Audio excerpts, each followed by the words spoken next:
Can you change someone who doesn't want to change? The answer is yes. However, to change someone who doesn't want to change, you must find something called what? Leverage. Leverage is what makes change go from a should to a must. See, write this down if you would. Change is never a matter of ability. It's always a matter of motivation. Or another word for that is drive or reasons. I'll say it again. Change is never a matter of ability. Anyone can change. It's always a matter of motivation or drive, or another word for it would be reasons. I remember I was doing work one time with a woman and she was very health oriented. She was a colon hydrotherapist, but she was very ill. And part of it is you can make yourself ill no matter what you eat, no matter what you do. If you do enough in your head that makes you feel sick. And she was a major worrier all the time. And I remember I was talking to her and I was trying to help her. We were doing an intervention and I was trying to help her find the way to get to make the changes that were necessary. And she knew what she needed to do. Have you ever felt this way? How many of you have an area where you know what you need to do, but you're not effing doing it? Who can relate here? Say I.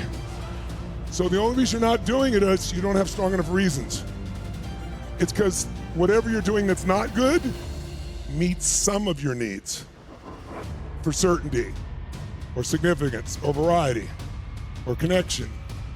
You learned that the other day, right? You can meet your needs in negative ways. But the reason you want to change is it doesn't meet all your needs, like let's say growth or contribution or love. So in order to create change, we need more reasons to push us over the edge. So if you want to make a shift, you got to make it a must.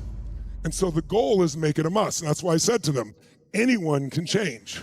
It's not a matter of ability, it's a matter of motivation. We have to find what's going to motivate them, what's going to put the leverage, what's going to make change a must for them. Now, change happens in seconds. People say, no, it takes forever to change. It might take you forever to make the decision where you finally say, enough of this, not of their moment, not of their day. Who's been in a relationship way too long? Who stayed in a relationship way too long? Say I. You knew it was wrong. You knew it wasn't good for them. You knew it wasn't good for you. Why'd you stay? You stayed because it met some of your needs. Well, at least, even though it's not great, it's what you know. It's certainty. Certainty has a certain level of comfort to it, right?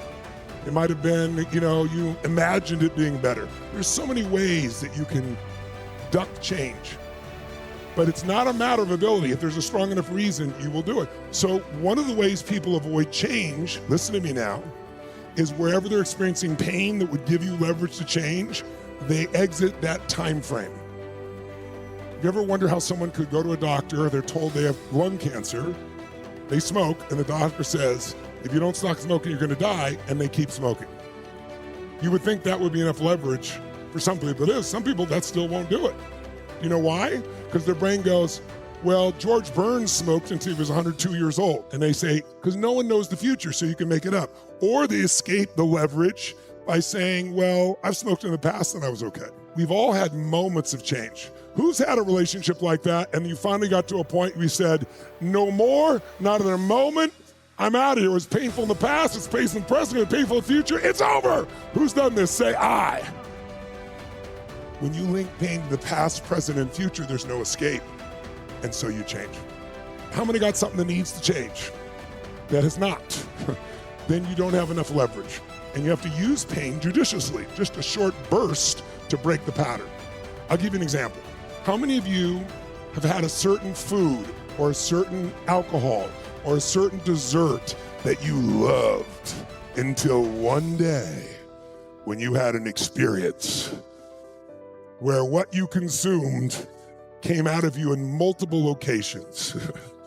And as a result, this food, this particular alcohol, this particular dessert that you used to love, you have no desire for it. It doesn't take willpower.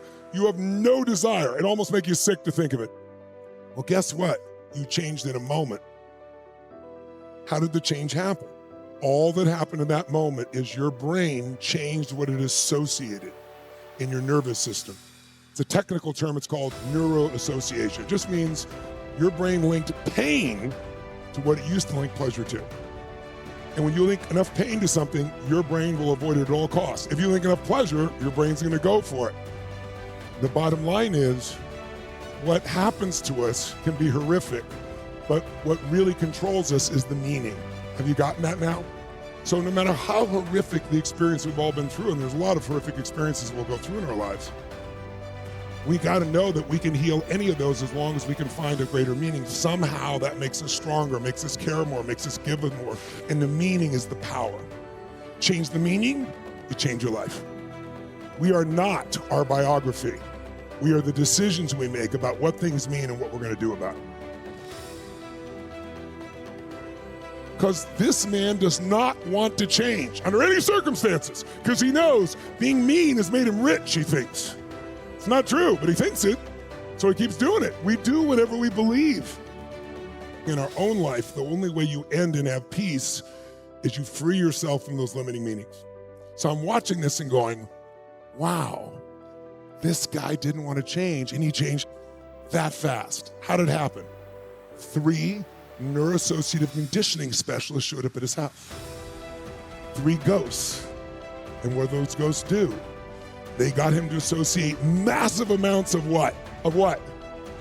Pain to all that had done in the past related to that.